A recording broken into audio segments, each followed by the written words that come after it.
Yeah,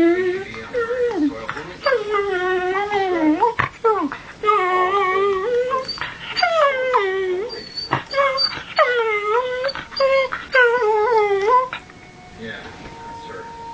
This is here. Here and gone. Your favorite scientist is called psychic research science. Ross.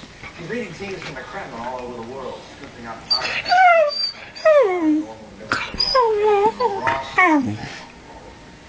Not everyone in the army's a commie, and certainly not Indy. What exactly am I being accused of besides surviving a nuclear blast? Nothing yet. But frankly, your association with George McHale makes all your activities